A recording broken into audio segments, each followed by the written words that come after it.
I work as a nurse at a small hospital in a quiet town in the Midwest. I've been working here for about 5 years now. I've seen my fair share of weird things, but I would have never expected something like this to happen to me. It's like it's from a bad, scary movie. Took me a while to write this down, so please bear with me. Our hospital isn't very big. We have about 50 beds, a small emergency room, and a handful of departments. I work the night shift in the ICU, which is usually pretty calm. The staff is like a second family to me. There's Jane, the head nurse, who's been there for over 20 years, and Tom, the young doctor who's always bringing us coffee during the long nights. We all get along well, and we share stories to pass the time. One night in early December, I was running a bit late. It had been snowing all day, and the roads were slick and dangerous. I live about 20 minutes from the hospital, so I had to drive carefully.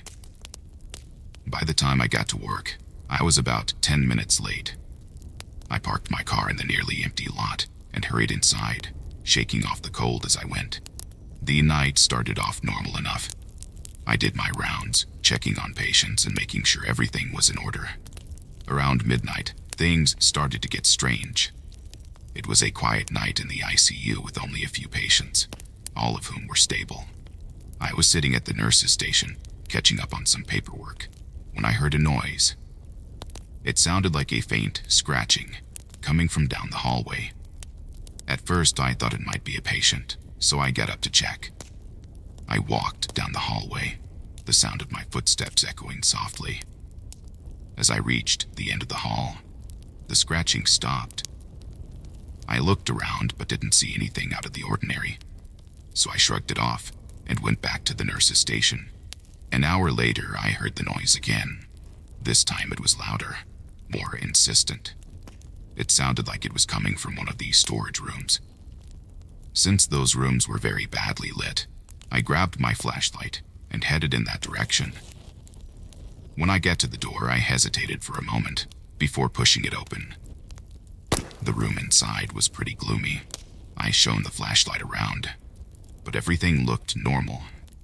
Just shelves of medical supplies and equipment. I was about to leave when I noticed something strange. One of the shelves had been pushed away from the wall ever so slightly, leaving a small gap. My heart started to race. I thought maybe an animal had somehow gotten inside and moved things around. I went closer to the shelf and I looked at the small gap, but I couldn't see anything unusual. I hurried back to the nurse's station and called Tom. He came over immediately and I told him about the noises I heard. He was just as puzzled as I was. The rest of the night passed in a tense silence.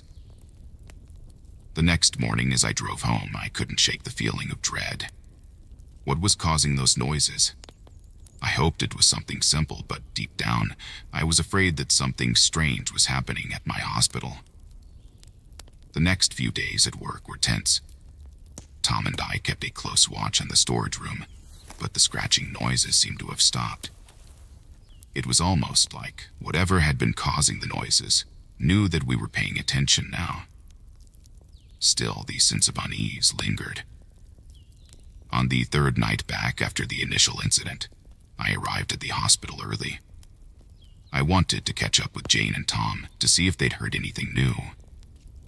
Jane told me that nothing unusual had happened since that night, and Tom mentioned that a few of the night shift workers had been spooked by random noises, but nothing concrete. We tried to carry on as usual, but there was a noticeable edge to everyone's behavior. We were jumpy. Little noises seemed to set us on edge. Around midnight, things took another unsettling turn. I was doing my rounds again, and when I reached Mr. Thompson's room, I noticed something weird. Mr. Thompson was one of our long-term patients, recovering from a major surgery. He was usually a sound sleeper, but that night, he was wide awake, staring at the ceiling with wide, frightened eyes. "Mr. Thompson, is everything all right?" I asked, stepping into the room. He then looked at me, face pale and voice shaky. "Did you see him?" he whispered. "See who?" I asked, my heart beginning to pound. "The man. He was in here. He stood by my bed, just staring at me. I wanted to call for help, but he put his finger to his lips and shushed me. Then he disappeared into the hallway." I felt a chill run down my spine. "What did he look like?" Mr. Thompson shook his head. "I don't know. He was wearing a hood. It was too dark to see his face." I quickly checked the hallway but found nothing. I reported the incident to Jane and Tom, and we decided to search the hospital together. We checked every room, every corridor, even the storage room. But there was no sign of anyone who didn't belong there. After our search, Jane suggested we check the security footage. We gathered in the security office and reviewed the tapes.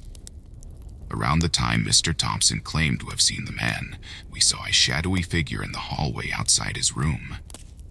The figure did indeed appear to be wearing a hood, and it moved quickly, almost silently. Disturbingly enough, it was impossible to figure out exactly where the figure had gone, as the hospital didn't have enough cameras to cover every hall and corner. So it felt like the figure just vanished into thin air. We decided now was as good a time as ever to call the police. When they arrived, they took our statements and reviewed the footage too. They assured us they would investigate thoroughly and would increase their patrols around the hospital. The next few nights were relatively quiet, but the sense of unease never left. Every time I walked down the silent hallways or past the storage room, I felt as if I was being watched. We all did our best to stay together, looking out for each other, but the tension was very palpable. One night, a week after the initial discovery, I was working late again. I had just finished checking on one of the patients when I heard a noise coming from the storage room. It was a soft, rhythmic tapping, almost like someone was knocking on the wall. My heart raced as I approached the room. I opened up the door slowly, flashlight in hand. But like the first time, the room seemed empty, and yet the tapping continued. I couldn't really make out from where it was coming exactly. Don't ask me why, but I called out, "Hello? Anyone in here?" The tapping stopped suddenly, replaced by an unsettling silence. I shone the flashlight around the room once more, half expecting to see someone this time, but still, it was empty. I stepped back. Who was doing this? Where was the sound coming from? Why was it even happening? I reported the incident to Jane and Tom, and we decided to keep the storage room locked at all times from now on, just to be on the safe side. Somehow, that made us feel a little better. Even though the intruder had not been found yet, at least we didn't have to worry about whatever was going on in that storage room. Nonetheless, as I drove home that morning, I could not shake the feeling that something terrible was about to happen. The hospital, my second home, had now become a place of fear and uncertainty. I didn't know who was behind the strange occurrences, but I did know one thing for sure. Until this intruder was caught, none of us were truly safe. Despite the increased police presence and our heightened vigilance, the mysterious figure continued to elude us. The atmosphere at the hospital grew more tense with each passing day, as more and more patients began to report sightings of a hooded man lurking in their rooms at night. The whole thing was driving everyone crazy. One particularly cold and snowy night, I was working the graveyard shift again. The hospital was eerily quiet, with only the occasional beep from the monitors breaking the silence. Around 3 a.m., I decided to take a quick break, grabbing a coffee from the staff lounge. As I walked down the hallway, I heard it again. the same soft rhythmic tapping that had haunted my thoughts for weeks. It was louder this time, coming directly from the dreaded storage room. This time, the door was slightly ajar. I was surprised. After all, it was supposed to be locked now. Had someone been in there and forgotten to lock it back up? I swallowed my fear and pushed it open, my flashlight's beam cutting through the gloom. The room looked the same as always, but the tapping was louder than before, echoing from the shelves where I looked the very first time. This little inconspicuous gap I saw the first time popped into my head again, and I decided to move the shelf aside completely to take a look at it. Summoning every ounce of courage, I stepped towards the heavy shelf and began to move it around. It scratched on the floor, and the tapping stopped suddenly. It took me a little, but I was shocked when I saw that behind the shelf was not only a small gap, there was an entire hole that looked like the entrance to a tunnel. To describe it a little bit better, behind the wall was an in-between space. It was just about hip-high, and you had to crawl. I didn't dare look inside. On the floor lay a small folded piece of paper, placed neatly on the ground. My hands trembled as I reached for it. The note was simple, written in shaky, almost frantic handwriting. "Help me. I'm trapped." I stared at the words, my mind reeling. I quickly left the room to find Tom. We called the police right away and locked up the storage room. While we waited for the police to arrive, we stood in front of the locked storage room door. When they got there, they brought a team with them. They entered the tunnel cautiously, flashlights casting long, eerie shadows on the walls. Tom, Jane, and I waited anxiously outside, minds filled with dread. Minutes felt like hours, but eventually, the officers emerged, their faces grim. They'd found a small hidden room at the end of the tunnel, barely big enough for one person. Inside, they discovered evidence that someone had been living in there. Scraps of food, a tattered blanket, and more notes, all pleading for help. The police continued their investigation, and it didn't take long for them to identify the person behind the tunnel. Looking at the notes they'd found, it turned out to be one of the hospital's maintenance workers, a man named Gary. He had gone missing a few months prior. Gary had a history of mental health issues, and it appeared he had created the tunnel and hidden away in the hospital, driven by some delusion or fear. It also explained why the locking door had not kept out the intruder, and why people kept seeing this hooded figure. Gary was found that night, nearby, wandering around in the basement, disoriented and in poor health. He was taken into custody and later transferred to a mental health facility for treatment. The discovery sent shockwaves through our small hospital. The tunnel was sealed off and the extra security measures that were put in place were loosened. But the scars remained. The fear and uncertainty that had gripped us left a lasting impact. I still work at the hospital, but I can never quite shake the memory of those creepy nights. At least the hospital had invested into more security cameras. The sight of that dark tunnel and the sound of those desperate scratches haunt me, especially when I walk past that storage room. I've learned to carry on now, but every so often, when the hospital is quiet and the night is at its darkest, I can still hear the faint echo of tapping, a chilling reminder of what had happened.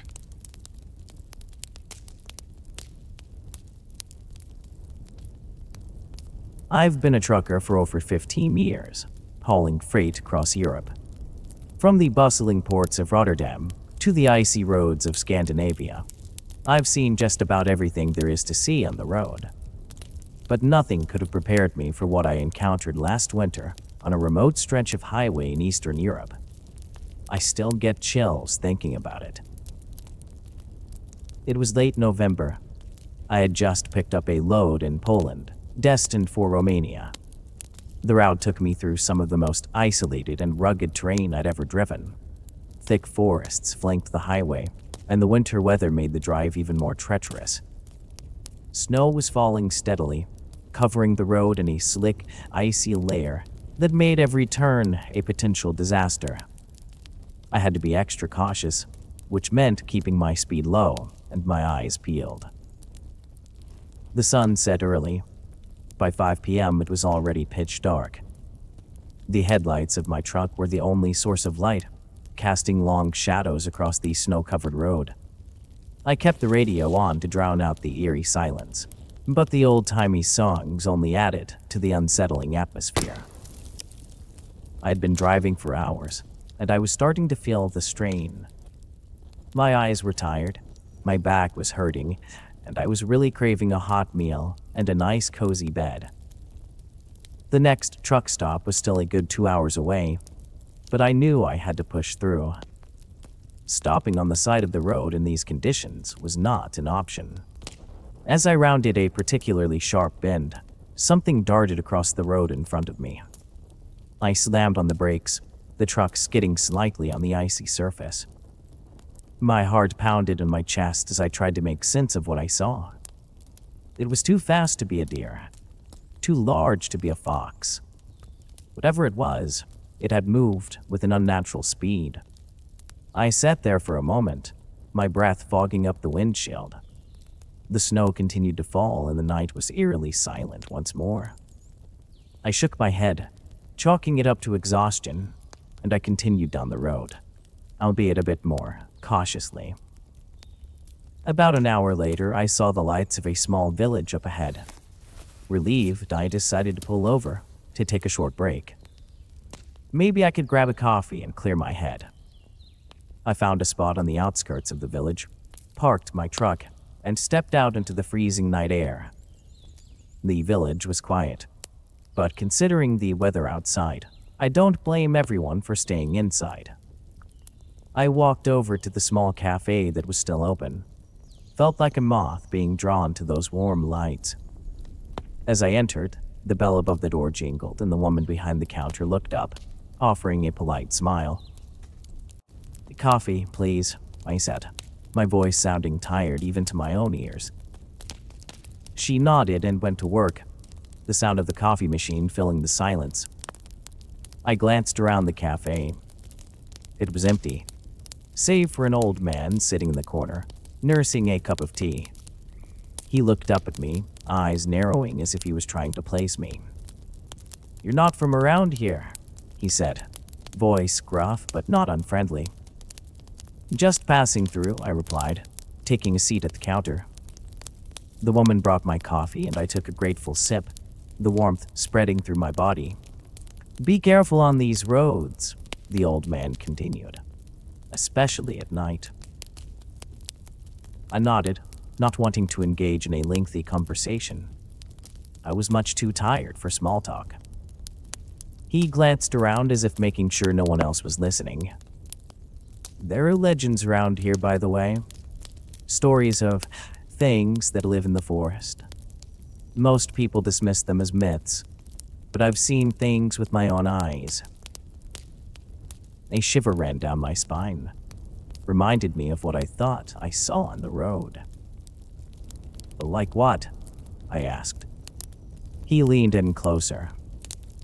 "There's talk of a certain animal, a beast, looks like a wolf. Some say it's something worse." I laughed nervously. "You're trying to scare me." He shook his head. "Believe what you want, but don't say I didn't warn you." I finished my coffee, paid, and left the cafe. The old man's words echoed in my head. As I walked back into the truck, I couldn't shake the feeling that I was being watched. I quickened my pace, eager to get back on the road. The snow had stopped falling, but the sky was still overcast, blocking out the moon and stars. I climbed into the cab, started the engine, and continued my journey. The village quickly disappeared in my rear view, replaced by the dark. About an hour later, I saw something ahead of me on the road. At first, I thought it was an animal, maybe a deer. But as I got closer, I realized it was on two legs. My heart pounded in my chest, and I slowed down, trying to make out what it was. It turned to look at me, and I saw its eyes, glowing a menacing yellow. Panic surged through me. I hit the gas, swerving to avoid the thing. It moved with astonishing speed, darting into the trees. I kept driving, my hands gripping the wheels so tightly, my knuckles turned white. I didn't stop until I reached the truck stop, my nerves on edge the entire way. I parked the truck and sat there for a moment, trying to calm down. My mind was reeling. I was replaying in my head everything that I'd seen. It couldn't have been real, I told myself. You're just tired. Your imagination's running wild. But deep down, I knew it was real. The old man's warning echoed in my head, and I could not shake the feeling that I had encountered something that just wasn't right. At some point, I stopped in a small village, finding myself at yet another cafe. The place was a bit more bustling than the prior. Other travelers eating and chatting. I found an empty table and ordered some food, trying to distract myself from the unsettling experience. As I ate, I overheard a conversation between two men at the table next to mine. They were discussing strange sightings on the road, stories of weird animals, and unexplained disappearances. My ears perked up. I listened closely. Yeah, I heard about that, one of them said. A buddy of mine saw something out near the Polish border. Said it looked like a giant wolf, but on two legs. The other trucker nodded. Same here. Saw something like that myself a few months back. Thought I was losing my mind. I had to speak up then. Excuse me, pardon me. You really believe that? They looked at me, expression serious. After what I've seen, I don't know what to believe, one said. But there's definitely something out there. We exchanged stories, each one more chilling than the last. By the time I finished my meal, I felt a strange sense of camaraderie. I wasn't alone in this. Others had seen the same things I had. I spent the night at a nearby rest stop, too afraid to continue my journey until daylight. The following morning, I set off again, the memory of the previous night still fresh in my head. The sun was shining bright. The snow was starting to melt a bit. But I was nowhere near close to shaking that feeling of eeriness from the night before. As I drove through the forested landscape, I kept my eyes on the road, scanning for any signs of something strange that might dart out of nowhere.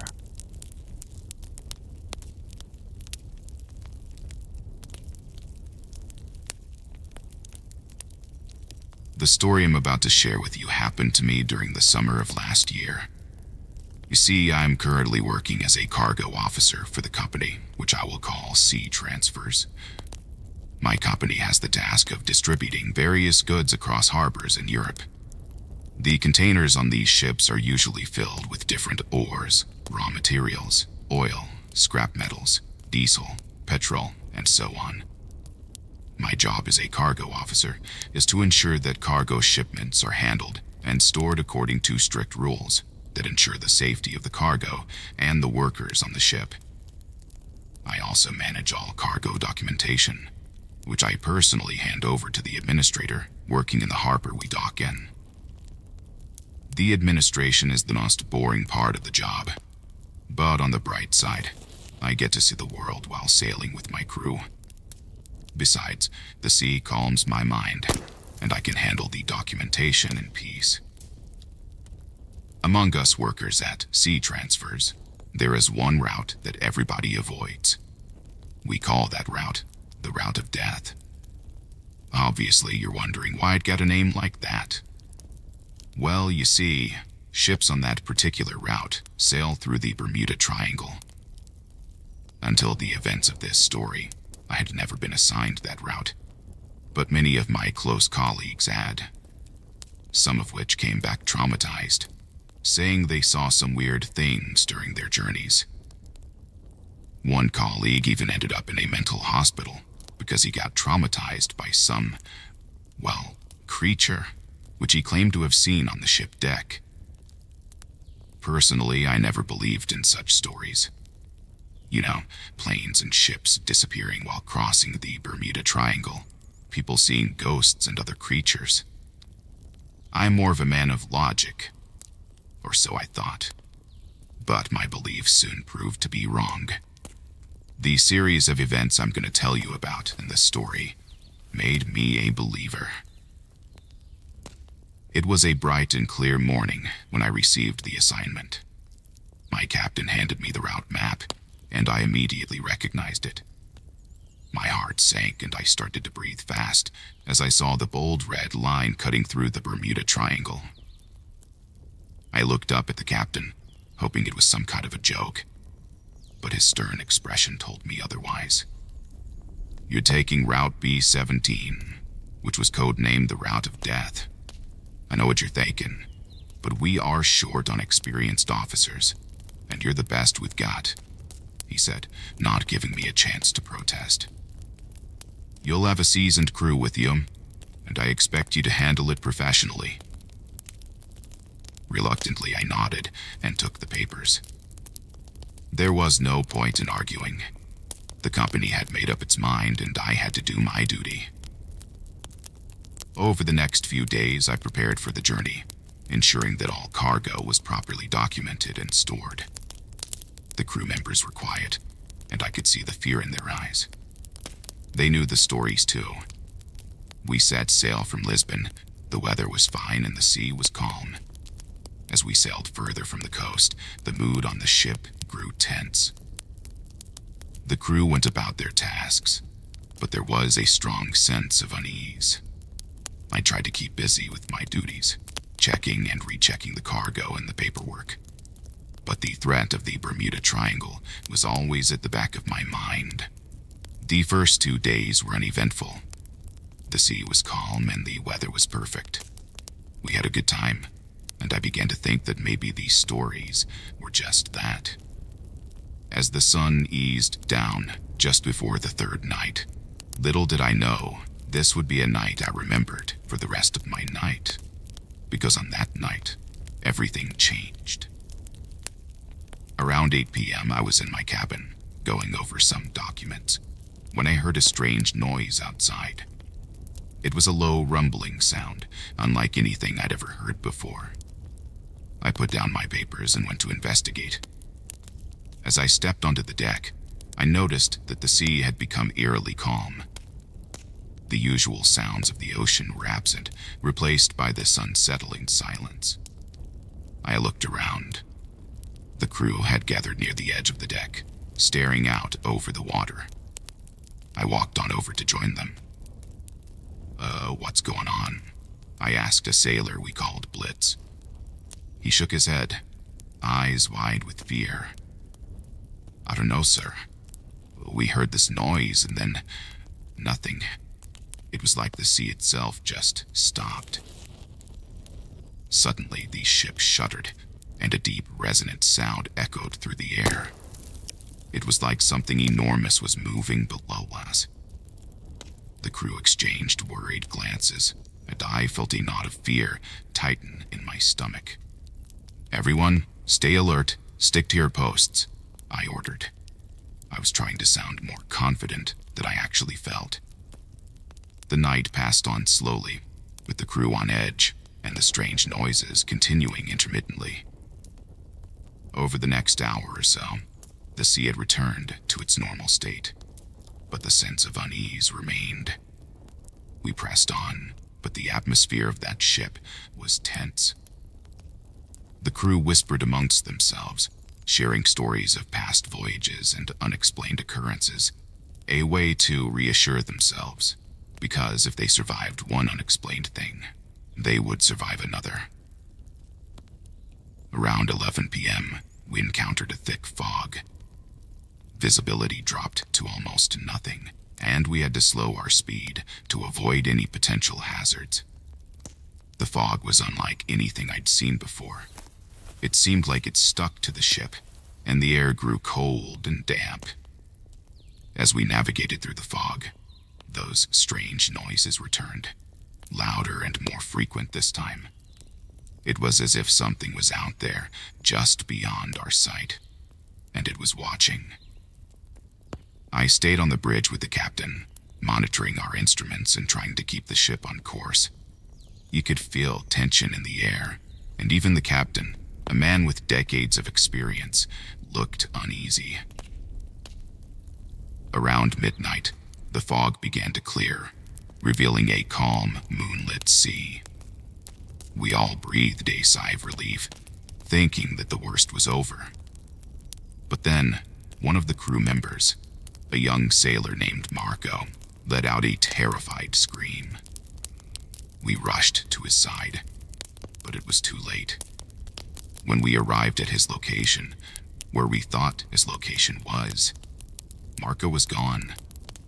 All we saw was a massive dark shape moving just beneath the surface of the water. It was enormous, easily the size of our ship, and it glided through the water. The creature, whatever it was, disappeared almost at the same time as Marco, leaving us all shaken with a certain implication. After that, morale was dangerously low. I started to blame myself. Marco had had his whole life ahead of him. If I had only reached him in time, maybe things could have changed. Many crew members wanted to turn back, sail back to Lisbon. But it was too late for that. We were too far from Lisbon and the return trip just wasn't worth it. Our best bet was to reach our destination, hoping we could make it. But the strangeness only continued. We began hearing whispers during the night, seeing fleeting shadows on the deck, feeling a kind of oppressive presence that seemed to follow us.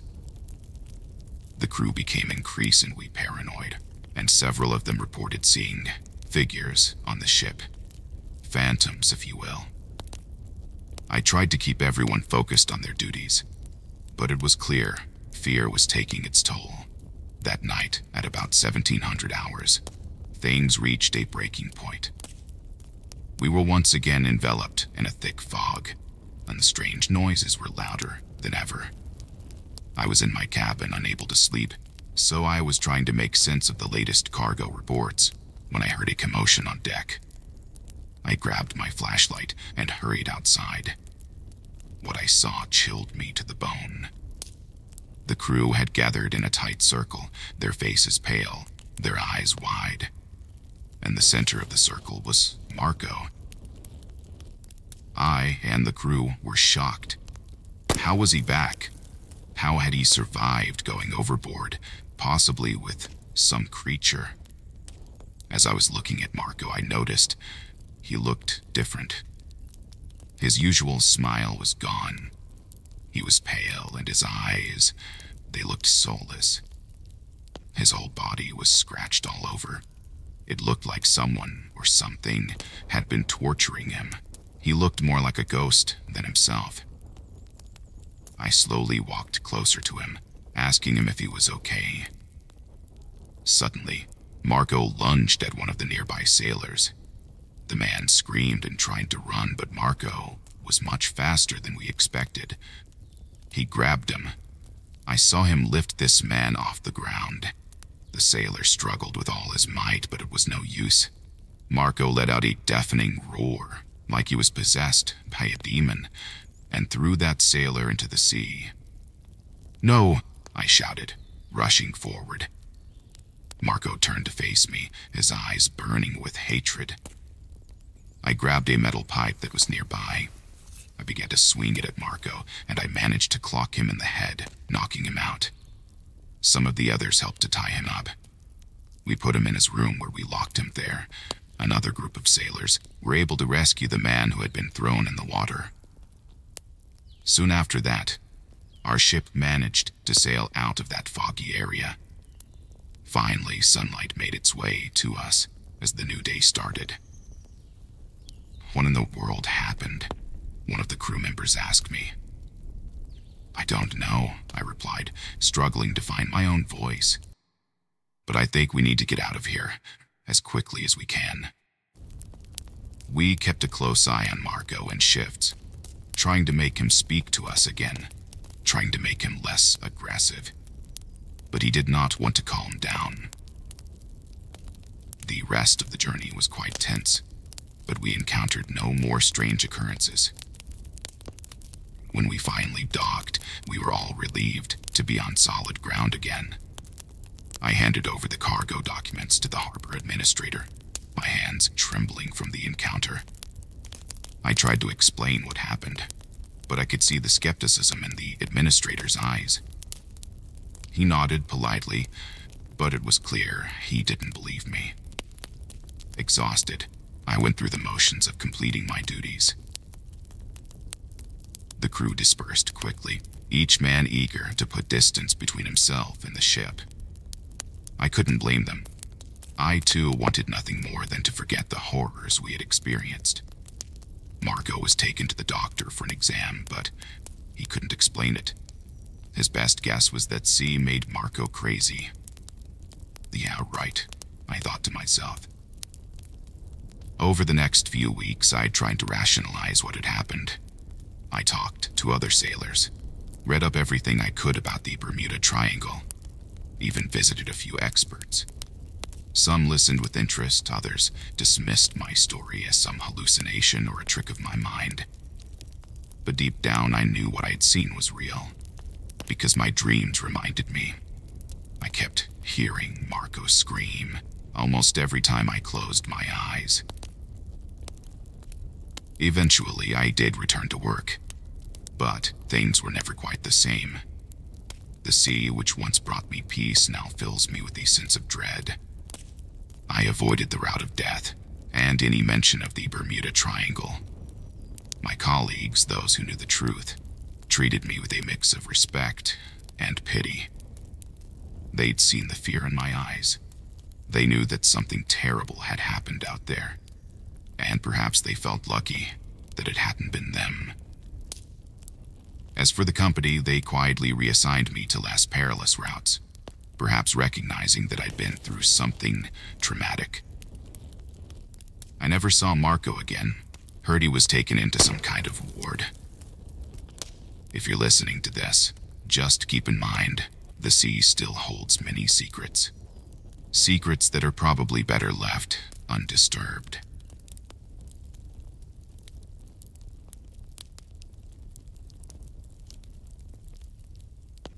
I work at a small local post office in the middle of Nevada. It's a quiet town. Hardly any crime happens here.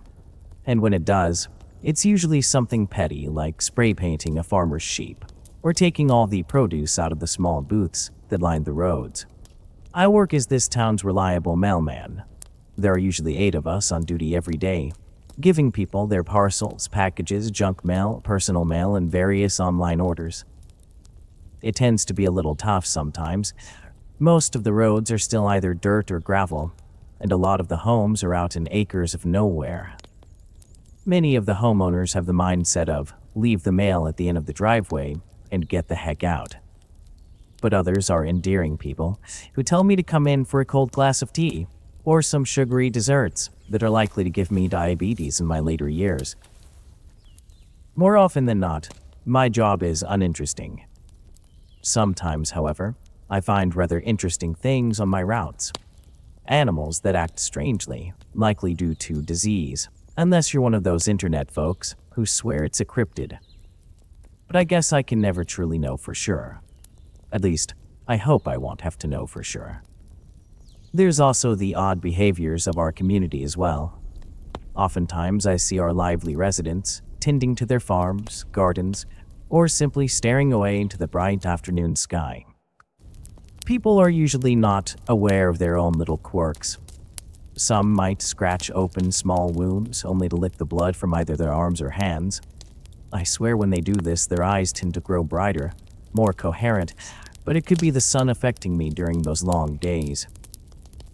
These days I tend to be rather solemn, trying to just make it through the route and get back home to my cat, Pedro, and my barky 60-pound lab, Raven. Recently, we've been receiving odd blue letters in the office. No return address, no name, but the residents' names and addresses are labeled clearly in a deep blue ink that was almost black. There were flower stamps, and the envelope smelled slightly of vanilla. And even though these letters were usually very odd, we tried our best to deliver them to the residents, thinking maybe several of them had a friend out of town, or perhaps they got the same pen pal. That year, the summer was warm so far. We were running everywhere with an influx of letters when I got my first letter address to Perry Street. Perry Street was a small street, far out of the edges of town, surrounded by acres of farmland and woods. I was familiar with the resident there, a sweet older woman named Lorraine, who always had snacks ready for whichever mailman arrived that day. She was truly a town treasure. I looked through my bag when I began walking up the long red dirt road, blue envelope in hand. I giddily made my way to her porch. I was kinda tired by then. My day so far had been extremely long, and I didn't know quite what I wanted to do the rest of the day after I got home. But as I thought about it, I made it to the sprawling plantation-style home, where there was a beautiful plate of mint chocolate chip cookies and a glass of ice water. Lorraine sat on her porch swing, quietly watching out on her acreage. "Hello, Miss Lorraine." I was rather happy to see her doing so well after she'd been under the weather lately. "Ali, my favorite mailman, good to see you. Just leave the mail on the table. I'll get it in a bit. And don't forget to take a snack with you. I'm sure you get quite busy these days." She gave me a large smile, setting my nerves at ease. "I think I'll take you up on that." I placed the blue envelope upon her table. She stared at it, a look crossing her eyes, unease or suspicion, not sure which. "What is it?" I asked, tucking some cookies into a Ziploc bag I carried around for such things. She shook her head quietly, looking at the envelope pensively. "Just been seeing those a lot around here." I nodded but gave a shrug. "I always assumed it was some pen pal people shared." She smiled. "I don't have a pen pal, but perhaps it's a relative." I gave her a smile back and began to walk off the porch. "Possibly. I got a few more deliveries, so I'll see you tomorrow. Take care." She waved and I went about the rest of my day, making it home exhausted but safe. I woke up the next morning to silence, which was weird.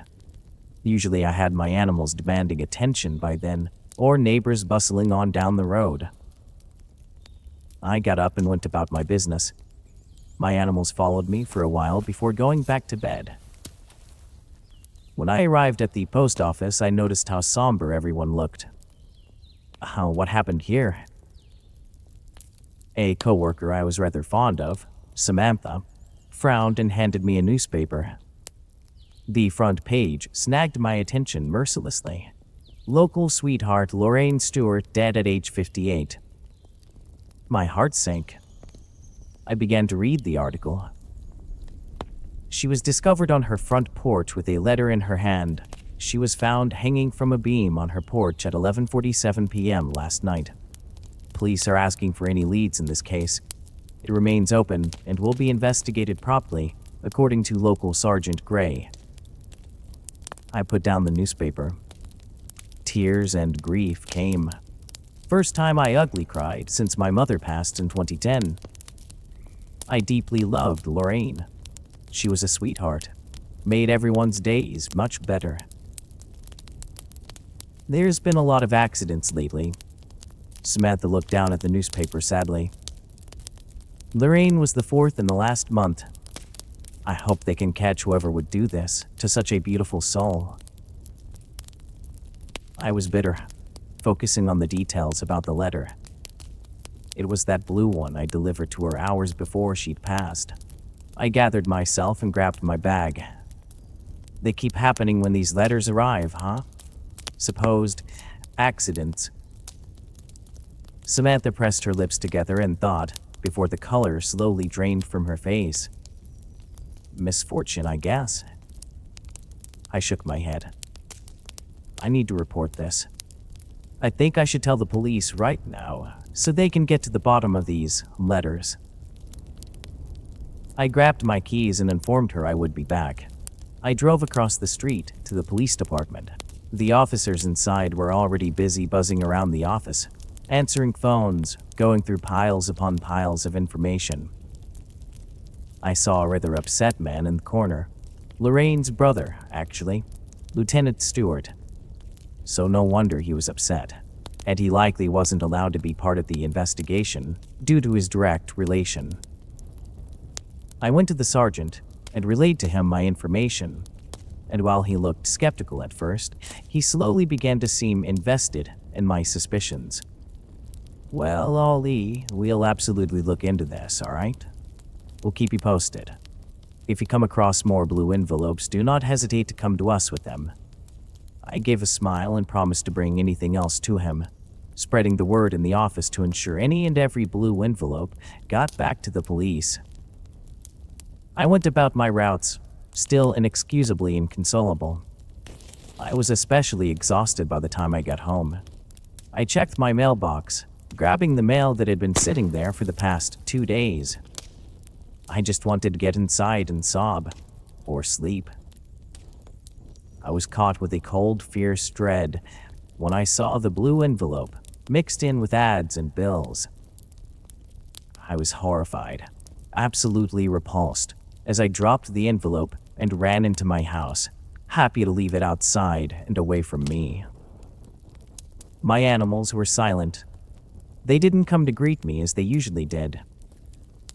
The air smelled strongly of iron, too, and as I searched my home, I found the source of the smell in the bathroom, specifically the bathtub. I gagged, nearly throwing up right there. My pets were in the bathtub, and they'd been slaughtered. I went to call the police. To this day, they never did find who did this. They don't know who's sending the blue envelopes, and it haunts me every single day.